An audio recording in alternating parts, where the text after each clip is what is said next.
All right, gang, Stat 1150. The purpose of this video is to demonstrate how to create your My Stat Lab account. So if we go to our Blackboard site, open this up to where we go to Content and go to Create an Account with My Stat Lab and download this document, you will get this document. All right.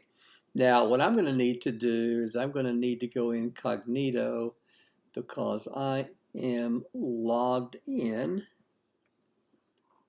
So to register for an account, what I would do is just copy this.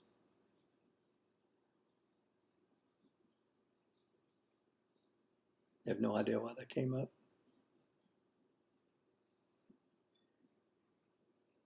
Paste it and go. Under registration, click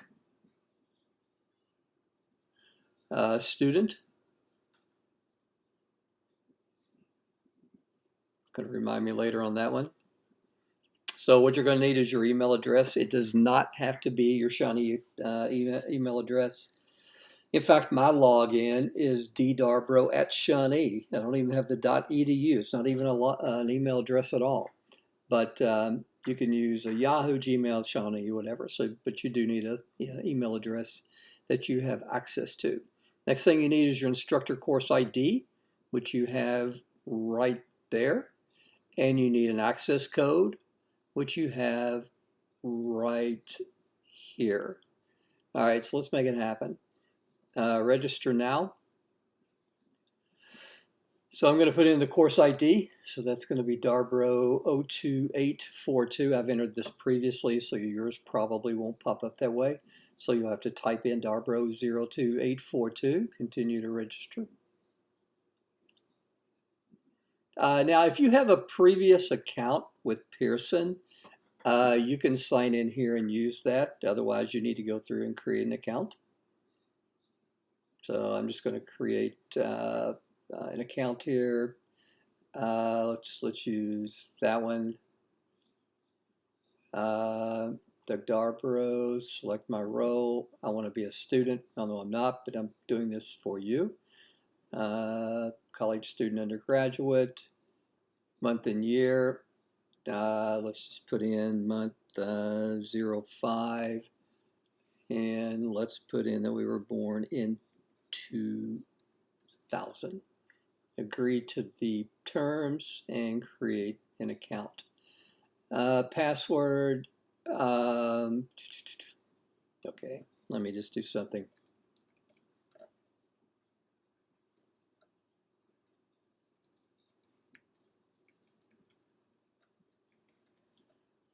And let's go for it.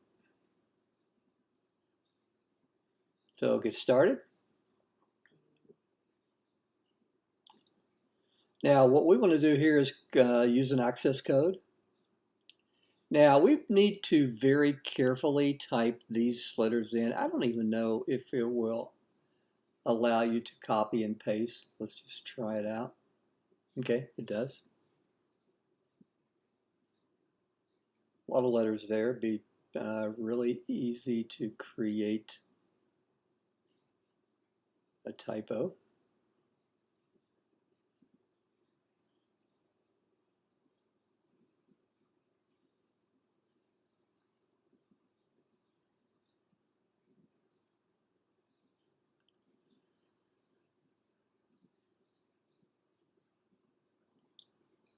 And we would also do the end. All right, now let me tell you a little bit about this. I am not going to finish because there are a certain number of codes for this particular access code. What they do is they'll match this up with the registration information shared by the registrar. So if you're not in the class and you try to use this access code, it will end up booting you from the class, and you'll take up one of the uses, and not cool. So you have to be in the class for this access code to actually work. And again, let me tell you a little bit about the inclusive access code.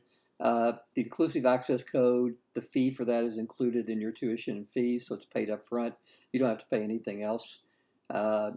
Pearson gives us a significant savings, and I forget exactly, but I think without the inclusive access, I think access to my stat lab for 7 weeks runs about $120. Don't hold me to that, but I think that's what it is. And I think we end up getting it for about 70, so quite a significant saving. So when you click finish, again, I don't want to do that, so I'm going to go over to my math lab.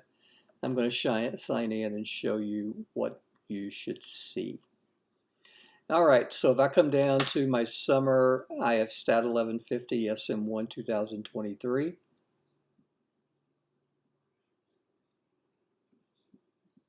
where you're primarily going to be interested in going is going to be 2 places. You're going to want to go to your assignments, and you're probably going to want to check out the gradebook. So if you go to assignments, you can see that lesson number 1, demo for video 2. Now I'm going to explain that in the next video, what that's all about. And also assignment number 1. So if you want to work on this, click it. Click the first question, or for that matter, click any question, and work the problem, enter it, and you will get a grade. All right. Student gradebook. Don't think anything will be there just yet because I'm not a student. I will tell you that the results in my stat lab tend to underestimate the overall grade just a little bit. So if you see like an 82.4, chances are that's going to be more like an 83 or 84. But again, not always. My stat lab is really inconsistent in giving an accurate overall score. But I'll do my best to keep it as close as possible. Now you might think, well, that's a little fishy. How do you determine my grade in the end? What I will do at the end of the class is I'll export all the scores out of my stat lab into Excel, and I'll calculate your grades perfectly down to the thousandth of a percent. All right, gang, that's all I got in this video. Take care.